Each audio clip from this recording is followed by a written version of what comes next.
What's up you guys, welcome back to my channel. In this video I want to talk to you about procrastination and how to stop procrastinating and why you need to stop procrastinating.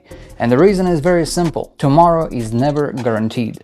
There are so many people out there with great ambitions and goals, dreams that they want to achieve in life, but they never take the action to actually get to where they want to be in life. But remember that if you keep waiting, and as long as you keep waiting, you're just missing out on opportunities. One opportunity after another, it keeps coming at you and you're just missing it because you're not willing or ready to take actions for whatever reason. So it's time to take that action and make something happen for yourself, because nobody will do it for you. That's the only guarantee in life, that nobody will come and save you, nobody will do it for you. And I know it's not easy, but it's totally worth it, because once you start taking the action, things start to happen in your life. Start with thinking positive.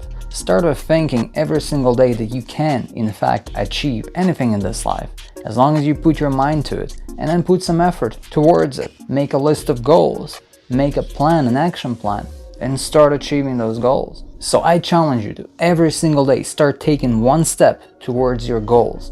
But first, the first step is to, of course, make a list of those goals. Once you have a list, every day, not a single day should be wasted without at least one step to come closer towards your goal. And no matter what happens, no matter what kind of downfalls you're facing, don't ever stop. As long as you keep going, you will achieve it. Eventually you'll achieve it. For some people it takes longer, and some people get there quicker, but you just have to keep moving and don't let anything distract you. Don't forget to like this video and subscribe to my channel for more content. I will see you in another video.